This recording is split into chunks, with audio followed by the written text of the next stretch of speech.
The holiday season is almost here, but can you afford it? The American Research Group expects the average person to spend just under $1,000 on gifts this year. Do you think it would be impossible to save that much money over the next month?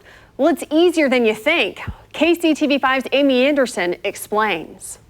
If you're not already, you'll soon be hearing the sweet sounds of holiday music playing everywhere you go. Tonight, we've got some tips to help you save some cash so you can really get into the spirit when it's time to go shopping. Whether it's for the holidays or just to get a good nest egg started, stashing away $1,000 is not only a smart thing to do, it may actually be easier than you think. You just need to swap out shopping for saving. Ask just about anyone out on the street, and one of the first things they'd have to cut out to bring in more is eating out. Probably fast food for me. Probably eating out, maybe, yeah. And experts say they are absolutely right on that. Jessica Culpepper is a wealth manager at Creative Planning in Overland Park. She says you can save hundreds of dollars by skipping the restaurant and hitting the kitchen. Pre-plan your meals and give up a few hours of your weekend to get a good bulk of cooking finished. Culpepper says you can save even more by ordering your groceries online. Buy it online, stick to your list, show up to the store, pick it up. You don't go into the store, so there's no impulse buys that you're doing, and you've even saved time. Another thing you can kick to the curb, at least temporarily, that daily trip to the coffee shop.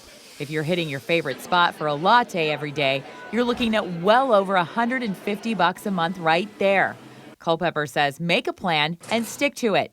Really look at your bank statement with a critical eye. What are you spending money on outside of mortgage or rent, car, and utilities?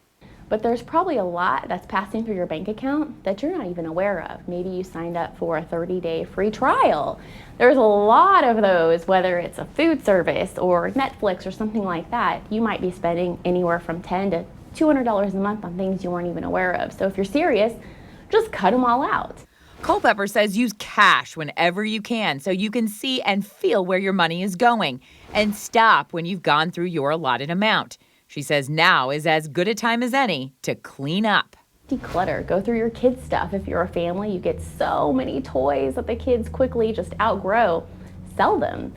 Another way to build up a little extra, go on a spending freeze and make it a little more difficult to just hit a button to make a purchase. Take your payment information out of your phone. It's so easy to one-click buy, whether it's Amazon or your favorite store. They all conveniently have your payment information saved. Just take it out. Culpepper recommends putting everything you save into a separate account and don't let it mingle with the rest of your money. Then watch it grow. Whether you use it for the holidays or just to keep cash on hand in case of an emergency, you'll always be glad you did. So, back to that challenge. It turns out a lot of people felt with a little extra effort, they could rack up at least close to $1,000 by cutting back on other things within 30 days. I usually have about $600 I could put away each biweekly, so reasonably, but I'm a glutton, so I spend money on just silly stuff. Definitely have a lot of side spending that I do that I could cut back on and save that amount. Yeah. Experts recommend you have anywhere from 3 to 6 months income set aside to cover all of your expenses in case of an emergency. They say any time is a good time to start saving. Amy Anderson, KCTV5 News.